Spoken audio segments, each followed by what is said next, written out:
Hi kids, welcome to our third day of 13.3, right? That's a very dense section. So today we are going to talk about curvature. We again talk about the idea of our unit tangent vector as it changes direction, right? If it changes direction slowly as you move along a curve, the curve is more straight. And if the unit tangent vector changes direction more quickly, right? We think of it as the curve as having more of a bend. So curvature is going to be a value that talks to us about how rapidly is the curve changing or how curvy it is. So for example, look at this little piece of a space curve here. Notice that if I draw a tangent vector right here at t equals -3, and I draw another tangent vector here at t equals -2, right? The change between -3 and -2 is a large change. But what about if I change just a little bit? What about -2.999? What about like that tangent line here, right? And that tangent line approximates that curve right at that point of tangency, right? Point 1. Can you see that as I changed from point 1 to point 2 here, the change in the tangent line was not very dramatic. And the curve is pretty, quote unquote, straight there. As opposed to over here, right? If this is now point 3 and then I pick point 4 to be right close to it and I draw another tangent line there, you see there's a much more dramatic change between the red and blue tangent line there. There's more of a bend in the curve there, right? It's curvier.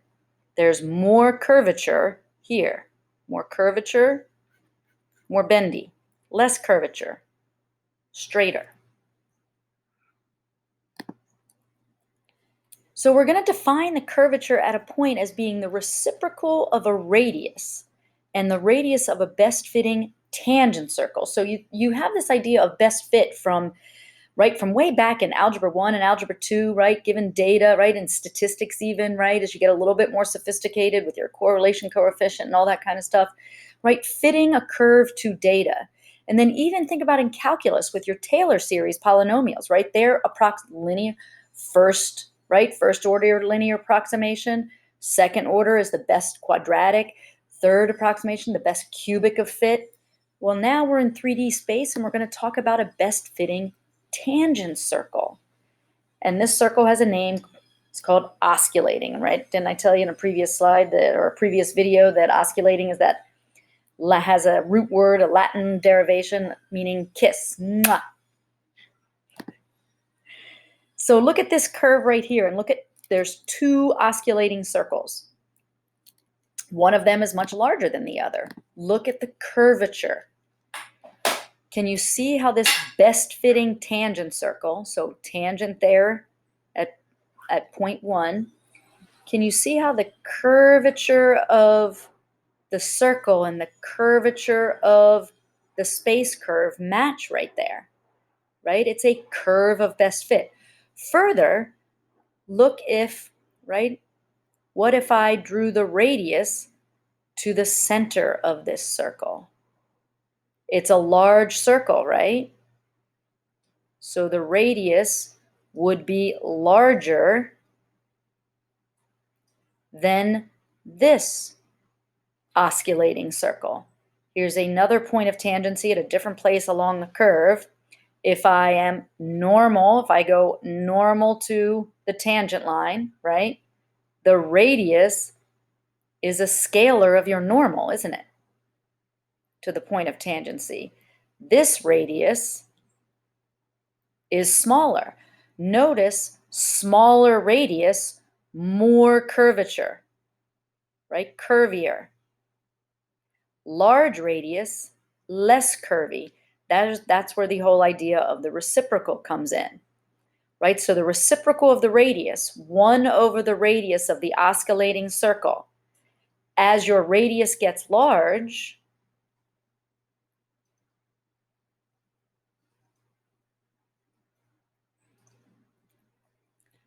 curvature, which equals 1 over r, gets small, doesn't it? Meaning straighter. But as r gets small, as your radius is smaller of that osculating circle, right? It fits nice and snug inside that, right? It's hugging the curve right there. Smaller circle, 1 divided by smaller numbers, larger curvature. So here's another, right? So if we say that the curvature, and the curvature is usually represented by lowercase kappa, if the curvature is 1 over the radius, then the radius of curvature is 1 over kappa. Let me move this.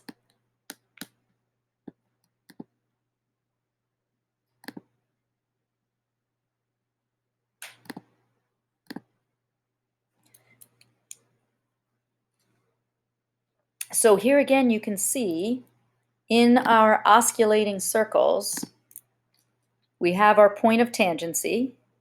So we have our unit tangent vector. We have our unit normal vector, which is perpendicular there. And it is a scalar of the radius of the osculating circle, right? Tangent, normal, radius of the osculating circle. So we think of curvature as the magnitude of the rate of change, right? The normal is that derivative, right?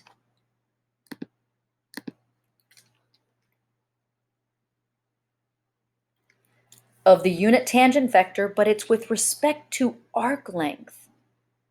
So kappa, curvature, is a magnitude, right? It's a number of the derivative of the unit tangent vector with respect to arc length, though. That's a little bit of a dagger because most of our, right, representations for our space curves are in terms of t, in terms of time. How could I really want something in terms of t, but it's in terms of s. Hey, didn't we do something called reparametrization in a previous video? Right? We're just going to go the other way. We had something in terms of t last time and we wanted it in terms of arc length. Now we want to go the other way. I'm not going to go through that math with you. I'm just going to give you the results.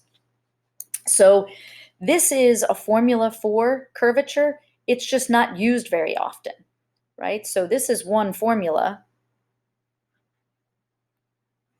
for the curvature, and you can kind of sort of forget about it.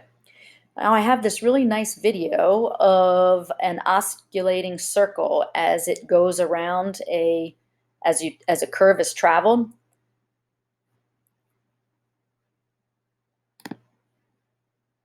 It's very peaceful. But do you see how the circle gets so big it's off the screen? And so its radius would be very large wherever that curve is straighter or flatter. And then you get the smaller circles with a smaller radius where the curve is bendier, right? Where your circle kind of fits nice and snug in there. Cool, right?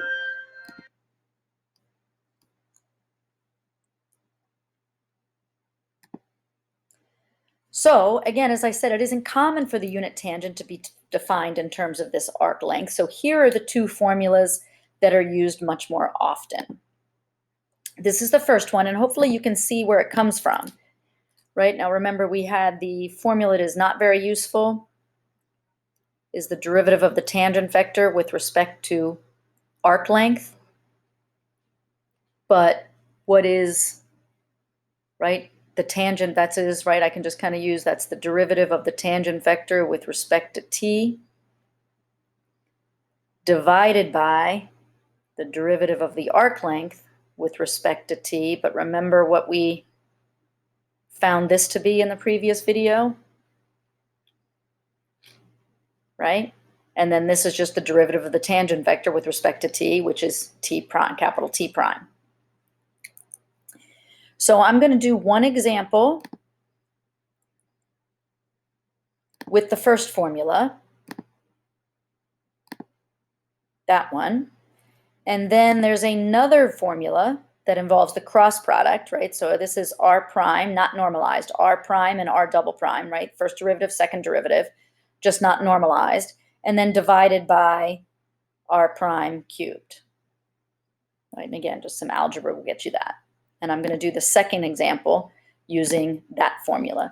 Now, I'm never going to tell you which formula you need to use, but with more experience, you'll get to see like, the algebra is a little nicer with one version versus another version.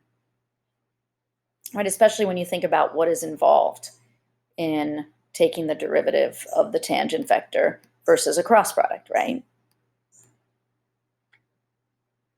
All right. So here's the first one.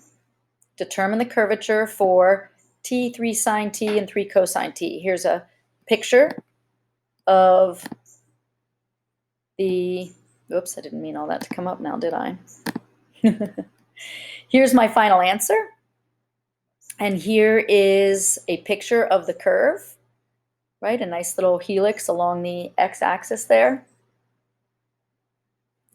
And the curvature is going to end up being 3 over 10. So how did I get that? Well, first I found r prime. What has to happen here? How did I get this? Right, do you remember that I need to, right, normalize this? So I have to take, right, the square root of 1 squared plus 9 cosine squared and 9 sine squared. You factor out the 9, and cosine squared plus sine squared is 1, and that's where the square root of 10 comes from.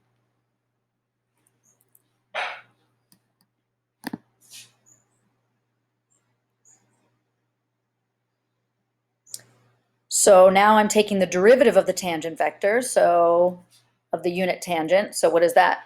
Derivative of a constant, right? My derivative rules. And then, oh my gosh, what do I have here? So I needed to take the magnitude once again.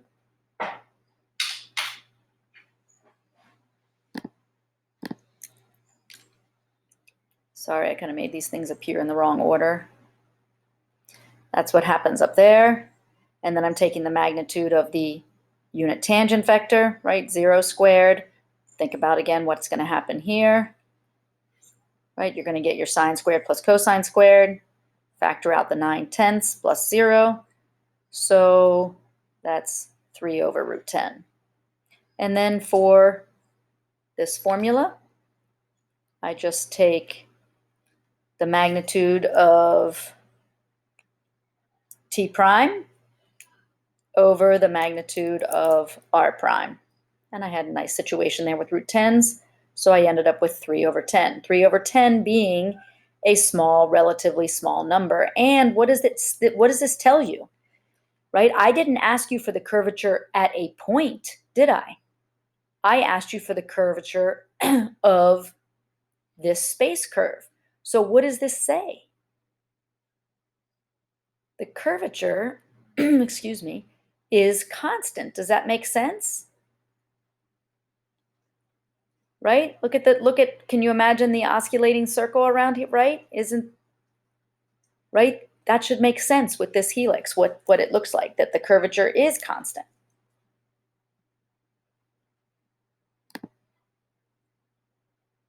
Math is cool. All right, so here's another one. I'm going to do the second, use the second formula for this one, t squared plus t. Notice that j is 0. That was one of my clues as to why I might want to do something like the cross product. This is pretty standard looking curve, right? Now, think about the curvature. The curvature is not constant, right?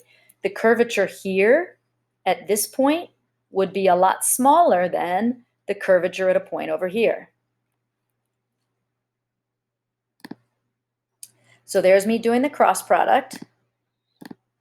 So notice I did have to get r prime and r double prime first, but this was not hard to do, right?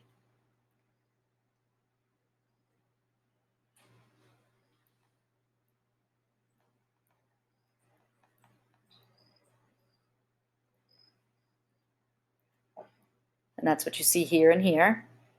And then I just did my cross product work, right? But that's pretty nice to do with a bunch of zeros in there. Right, 0 and 0. For J, I have, right, 0 minus 2, which is, of course, don't forget this negative. That's why I ended up with a positive. And then for K, I also got a 0. So that's super nice. What do I need to do now? Right, I needed to take the magnitude, right? Well, that's 2 squared plus 0 squared plus 2 squared, square root, which is just 2. And then I needed r prime, the magnitude of r prime. So that's just looking up here.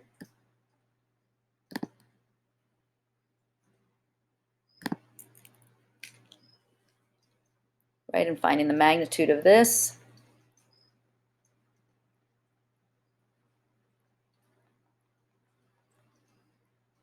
Which is where 4t squared plus 1 came from. Now make your ratio. So the curvature at any value of t, which is what we got before, it's just that our curvature was constant. So it didn't matter what t was, but now it does. So my curvature, using this new formula, I had to take r prime of t, right? Which the magnitude of r prime, 4t squared plus 1 is to the 1/2. So if I got to cube that, that's where the 3/2 came from. Right? So the curvature does change depending upon this value of t. So how did I get this? At the point 101, right, how did I get the point 101? What did I choose t to be?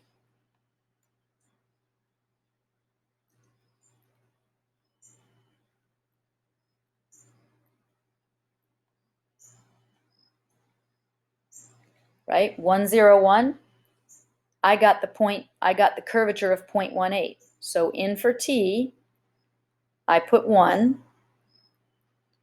I used this formula and I got a calculation. I got 0.18. Curvature is small, right? Curvature is 0.18.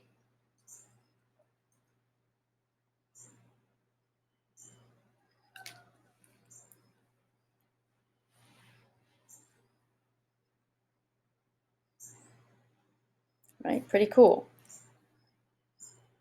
So some of your homework problems, again, I know I pick easy problems to do and write in class, and you guys are probably going, as you struggle through the homework.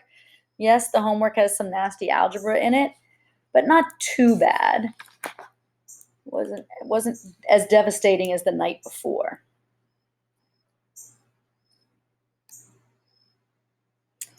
So here is another video, though, to watch that I thought you might enjoy, of a guy explaining curvature.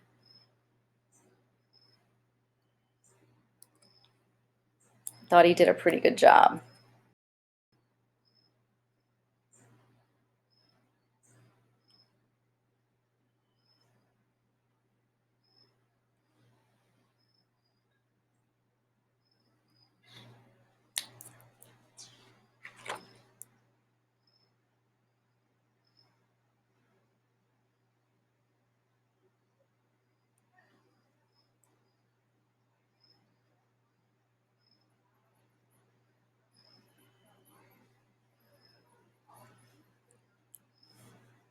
Recall that the normal acceleration is telling you how tightly your curve is turning, and this is related to that constant Now, I'm not going to watch this whole thing with you, the important but the beginning is really cool. The curvature of a curve. So given a curve, gamma in Rn, the curvature is denoted kappa of t, and it measures how much the curve bends.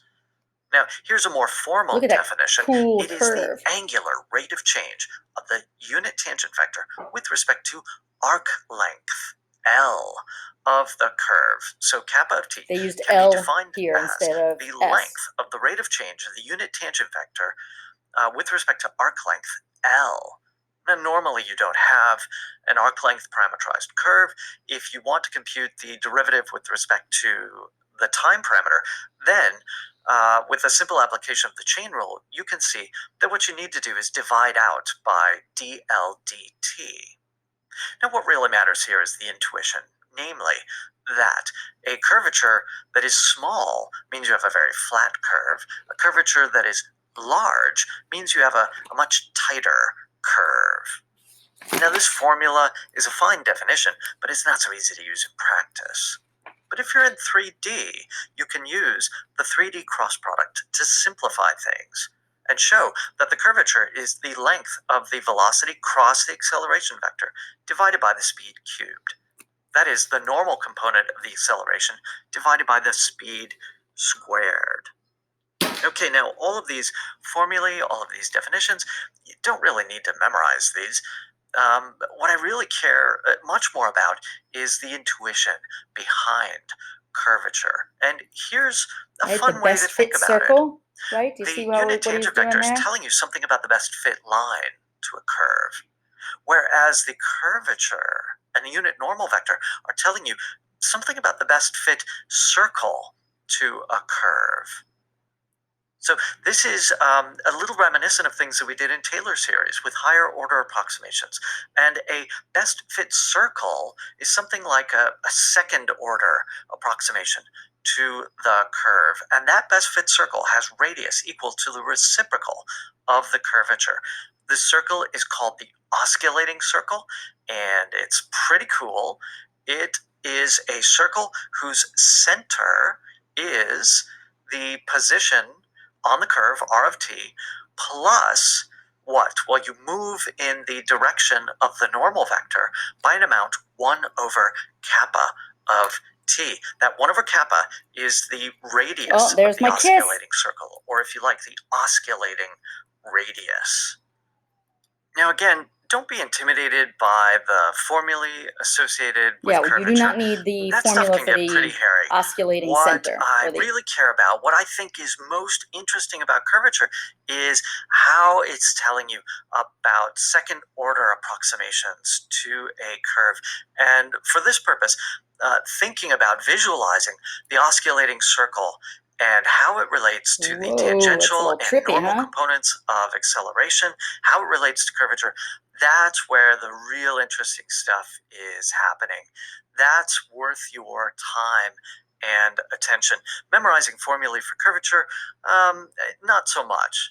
We should probably do an example or two, maybe a homework problem, and then move on. Exactly. So here's a simple example